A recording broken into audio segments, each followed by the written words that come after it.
Hello, everyone. Welcome to another episode of the Magdalene interview series. I'm so excited today to bring this conversation to you. We're looking at what happens when your spirituality tells you that everything is one, but the world you're living in clearly isn't behaving as if that is the reality. And I have with me today Kimberly Cintio, who, holy moly, has written 5 books. Is this right? Do I have the number right? 5 books, channeling and speaking about Mary Magdalene, as well as a huge body of work, which you can find at the link in the description on her website, of transmissions and teachings and leaning into Mary Magdalene. So I'm so excited to have you with us on the show today, Kimberly. And before we dive in, and we'll ask you to introduce yourself to us and fill in the gaps where I may have left anything out, I just want to name that this interview series is being held also in partnership with the Magdalene Pleasure Pilgrimage, Your Wild Roots, which I'm hosting in the south of France in September. And I wanted to create this interview series so that people could get a sense for how I intend to hold space there in France, because it's one thing to go on a retreat or to go to a conference or to go learn some kind of modality. And that is not what this is. This is a space for each of us to show up with our healing codes, with our inner wisdom, and with the vast body of work that we steward and carry, and be celebrated one with another in sisterhood. And so if you're interested at all in that, please do reach out to me. And without further ado, I'd love to introduce Kimberly Cintio. Will you tell us a little bit about who you are and the work that you've done? Sure, thank you, and thank you for having me. I'm so grateful to have this time with you and with everyone today. I am an author and a speaker. I'm also an intuitive medium. I am a trance and a conscious channel. And when I say conscious channel, that means when I am speaking to you, the higher beings of light come through and they speak through me to you. And a lot of times when it happens, it really catches me off. I'm very surprised. I'm like, oh, yeah, thank you, thank you. I'm also a medical intuitive, and I work with the diamond light. Now, the diamond light is a very high frequency light that is part of that new light that's coming to the planet right now. When I do private sessions or when I do big group healings, everybody receives, but everybody receives differently. Your soul will direct the light where it needs to go. And often when I'm sending the light, I can see through all time and space. I'm a clairvoyant channel, so I watch the spirit beings actually come in and do the work. It's really, really very profound and very powerful. I'm also an animal communicator. And everything that I do with humans, I do with animals. I also do with the trees. I also do everything that has consciousness, I communicate with. As a matter of fact, right now they're cutting down a tree across the street from my house, and I feel a lot of sadness in my heart. But I was told this morning through my guides that the soul of the tree left last night. So the tree already knows it's gone, and it's going to be a tree in the new earth. So a lot of the animals and a lot of the trees that are being cut down, it's a conscious choice. They're choosing to go to start their new lives in the new earth. I teach a lot of classes. I help people. I'm like an ascension activator. I also help people to find their true selves, to learn who they are, because when we all came incarnated in this life, during this time, our memories were erased, and I help people to grow and to learn and to step in their fullness, their full self, to be in alignment with who they are, and to start walking that path of love. And a lot of the Magdalene sisters come to me because I bring in the Magdalene and guide them where they need to go, or and help them to learn who they are. Who were you in a past life? Wow, that's so such a vast body of work. And I loved you kind of paying this honor to the tree across the street. Like I think that those of us who feel the connection to the land, it's such a powerful stewardship. And so I just want to thank you for holding that as well in your field and being in relation with our beautiful Mother Earth.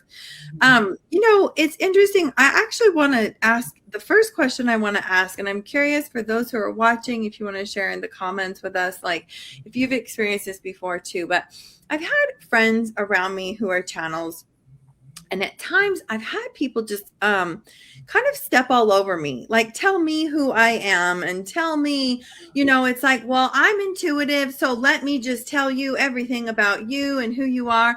I'd love to hear how you work with consent around knowing stuff, because I'm also intuitive, and I have found that I have had to create some filters for myself.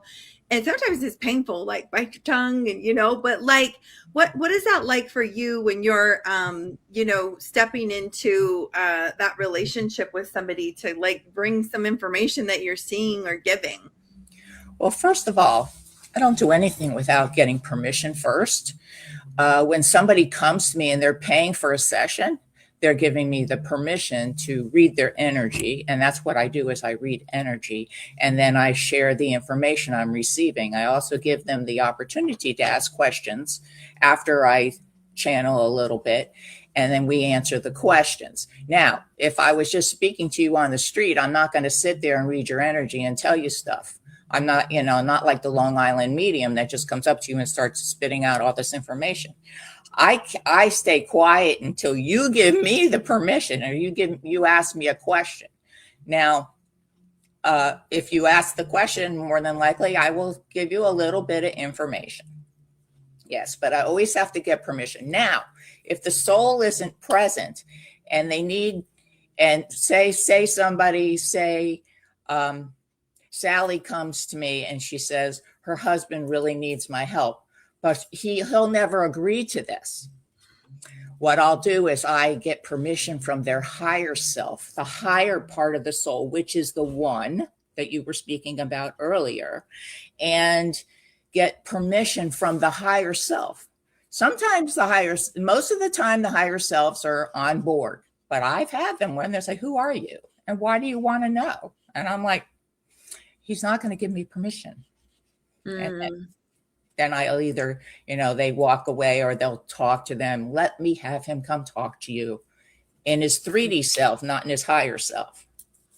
Yeah, So yeah, it's so very beautiful. important to get permission. I love that. Thanks for speaking to that. The other side that I see is, when you have someone like yourself who's so connected into all of these things that maybe many other people can't see, like, how do you support your clients to not like build a dependence, but like to build their own internal, intuition and gifts and like ultimately be able to stand on their own feet? I usually tell them I teach them different tools. I give them tools and different ways of how they can do it on their own. Like I also do mentorship, personal mentorship. I just had a client this morning and I'm teaching her how to connect with spirit. So she can do it on her own. I'm here for the support. I'm here if you have questions. If you get into trouble, I can help you too. I have a lot of experience. I've been an intuitive my entire life, but I've been awakened over 20 years. I've been doing this kind of work. So I'm the mentor, so to speak. So they, I give you the tools, you connect. I always advise people, they think that, and I have seen this across the internet, where they offer like, well, come meet your spirit guides for free, join this podcast. So I personally don't recommend that, because you're doing a meditation. You don't know who you're bringing in if you're brand new. If you're brand new at this, you don't know who you're bringing in. There's all kinds of trickster spirits. There's spirits that can just drop in and say they're Mary Magdalene, but they're not Mary Magdalene, that type of thing. And when I work one-on-one personally with somebody, I see the guides come in. I see them come in because it's in a structured learning experience. Yeah. So container matters is what I'm hearing you say. I love that. And I also heard this analogy as you were talking. It's the whole, like, they're hungry. Give them the fishing pole, give them the tools, give them teach them the whole process so that they know how to fish.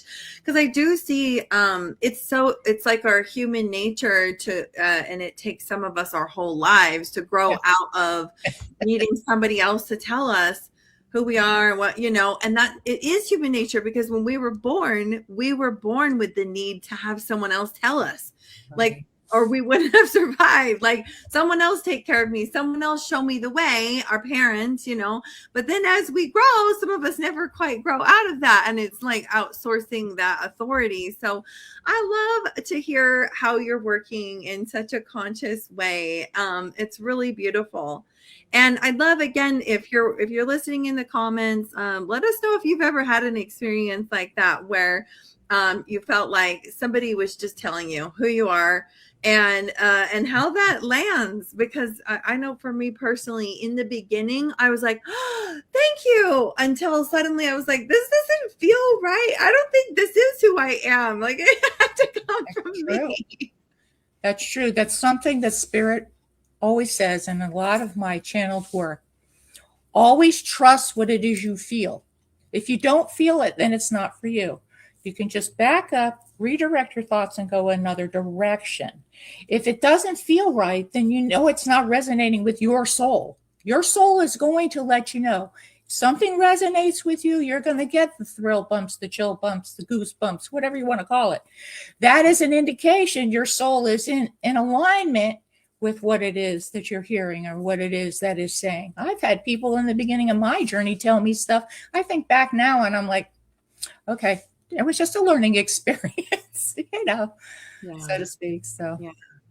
Well, that's beautiful. I'd like to shift gears a little bit now and speak a little bit more to the one, this soul that transcends identity and culture and background. And I know for me personally, dropping into that place has been such a gift. I am so grateful that I have that awareness and that I walk around on the planet knowing that there's more to life than the walls and barriers and things that we see in front of us. But I'm curious, how do you hold that belief while also staying in relationship with the very real lived experiences of people who don't get to transcend those things in their daily lives? People, I like think immediately of people of color who it's like race is a constant thing in their face. Like, how do you hold both of those worlds and meet people where they're at? Okay. Well, I personally, when I'm speaking to somebody, I don't see a race. I don't see a culture. I see a soul.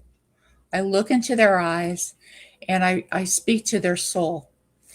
Soul, at each incarnation that you come into, you choose which culture, which race you want to be, because you want to be in and live in, because you have leftover karma that you want to learn. And when you learn these attributes and these lessons, then you become more whole, more in alignment with who you are. So each soul, every living thing has a soul. They just have a different type of body suit. Okay, I'll give myself as an example. I came in as a white woman in this lifetime, but in my most recent past life, I was Native American. And then that past life, I was also Native American. And before that, I was like indigenous, somewhere in the indigenous tribe. I think it was in Peru or something. We have all these different lifetimes, and we're different cultures, different races, just a different way of being. So if you look at every single lifetime that we have, we're living in one parallel lifetime. So say I was an Oriental man in a past life, and I'm doing something in this life that requires the knowledge of that culture. That part of myself, that aspect of myself is going to come forward and work what it is I need to work out now. And that goes for everybody. We've all been male, female. Some of us have been animals. And animals, same thing. An animal is a soul, is a soul. It's just a different bodysuit. However, we choose before the incarnation to come in to be, we are. And there's always lessons attached to that. Karmic lessons. Now, I do know that's how it is right now, but as we are moving to the new earth, there will be no more karma. That's all the old paradigm. That's all behind us. We're moving into a new way of life. That's why everything that's happening right now is happening, because you have to have the turbulence before you can see the pure light. But we have lived so many different lifetimes, so many different cultures, so many different races. So when you ask me a question like this, I'll look in the eyes of the person and speak to the soul. Mm-hmm. I'm curious too, like for those of you who are listening, put in the comments if you're comfortable. Do you tend to think of spirituality as something that's beyond identity and culture, or something that needs to include it? I know on my own journey, until I started listening to the stories of people of color, I recognized I was not actually creating inclusive spaces or really being inclusive, because I wasn't recognizing that for them, race is a big part of their everyday. And because I'm white and because I'm born with privilege in this iteration or whatever that is, right? That like it behooves me to know what the experiences are like for people of color. And so I'd love to hear in the chat how that lands for you. And then I think when we talk about spirituality, when your work isn't necessarily rooted in a specific lineage, what does responsibility look like for you? Like, how do you make sure you're not unintentionally bypassing or speaking over traditions that come from specific cultures and histories? I just go by how I feel. If I'm in a conversation that's starting to feel a little uncomfortable, I back off and I just allow the person to speak. I just listen. Sometimes it's best to not say anything and just allow that person to share what they want to share through their heart and through their own soul. I really love that. I think that wasn't something that had ever been taught to me until I started living it, that listening is a spiritual practice. Just listening.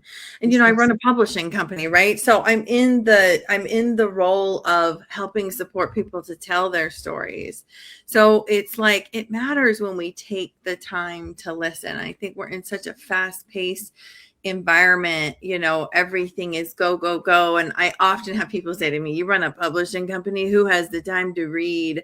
Like, who's actually, taking that time to listen to people's voices and stories and things? And I just find so much value when we sit and listen. I learn something every time. So I really appreciate you, speaking to the listen aspect. We also know Mary Magdalene herself lived at a crossroads of multiple cultures and traditions, and stewarded traditions from multiple cultures. And we don't really for sure know historically which traditions came from her lineage, which traditions did she just get to step into, or be initiated into. And I wonder, like, if she were alive today, moving between those worlds, how do you think she would approach right relationship and reciprocity with the cultures that she was connected to? Like, it was a different time back then. But if she was, because this is our question today, how are we stewarding this, and how are we creating right relation and reciprocity? I think she did exactly that. She read the energy. She stepped back when she needed to step back, but she also had a mission. and she was receiving information. She was a channel as well. Yeshua and Mary Magdalene were both channels. And that's why when they went to the mound, they didn't have a rehearsed script. They just started sharing information because they were channeling the information. I feel as if she was guided to go where she went to assist people on their journey to speak more of this new way of life, similar to what we all are doing now. All the light workers are doing now, helping other people to remember who they are so they can be the same and live the same. She did the same thing. Many people followed her, but then there were other people that didn't, because it was a patriarchal society and women didn't really have a place. Women didn't have a place to talk, but she was very, very strong-willed, and she just did it anyway. When I went to France, I went to France twice. I was called to go in 2018, and then I went back again in 2019. And I walked in her footsteps, and there were places that we went that she came through me and relived the experience. I was like, well, what was that? Sometimes I was shaking, sometimes I was crying. And a lot of this stuff that happened to me when I was there is not documented in history, but she wanted to come through me to relive it. May I share one particular time that I know a lot of people are not aware of? I was in what was the name of that place? I'm sorry, it's like a big blur sometimes. I can't think of it, but it was a church on top of a mountain. And it was near the Mediterranean Sea. And we went to the church, and gosh, it began with an L, Lamu, maybe. Oh, Anyway, so I was with a group of women, and we went inside the church, and they were having mass that day. And on top of the mountain, like I said, was a church, and it was very, very windy. I remember just it was hard to walk into the building because the wind was so incredibly strong. And we went inside the church, and it was packed in there because it was a Sunday mass. And I stood in the back of the church because that was the only place you can really stand. Well, I'm a tall woman, I'm 5'10", and I took my camera out and I did a video. And it was just so beautiful, and there so much beautiful artwork and gold everywhere. And they were doing, they were chanting some beautiful chant. I have it on my phone. It's just a beautiful video. And I'm doing the video, and I stopped and I turned the video off. She comes through. I'm like, I feel this intense energy, and I'm shaking, and I'm just, what the heck is going on? What is going on? And I just like out of it. And the women I were with were like, Kim, are you okay? Are you okay? And I'm like, not really. And she came in that quick and came out. And then I went down the steps. The women I was with was holding me because I was just like kind of like out of body. And I went and I sat down, and I journaled. I wanted to know what exactly happened there. Well, Mary came through, and she told me that she remembers being there, and it was a very sacred time that she was there. She said that she was giving a talk on the bottom of the mountain with a group of people, and they didn't like what she had to say. So they started calling her names, and she was running and running for her life. They were throwing rocks at her, and she was running, and she went up the mountain. And she says at the time, the church wasn't there. It was just a building. And there were some men outside that were very, very kind to her. And they saw that she was upset, and she sat down, and she was like kind of crying, and they were calming her down. They gave her water. They gave her a blanket. They were just like calming her down. So she told me from that experience with me being in the church, it brought back the memory, and she wanted me to experience what she experienced. I mean, it was intense. I mean, if you can feel this energy go and stay in you, and like it was almost like I was standing there, but I couldn't see. And then she popped out. But the experience itself was was I can't even explain it. It was very intense, and but she wanted me to experience what she experienced because she was fearful for her life. Wow. And she came through me there. There were other times where I was looking at the Stations of the Cross in Saint Sulpice, and she started crying through me. So she was reliving the experience through me. It's very, very intense. It was a very intense time for women to speak up and speak their truth because of the patriarchal society. This is the piece that really inspires me about her. There's so much more than what is just located in the New Testament about who she was. And when you think about some of the things that we went through, and we don't have a lot of written, context for it, but like what brought her to France? We do have historical evidence that she was there.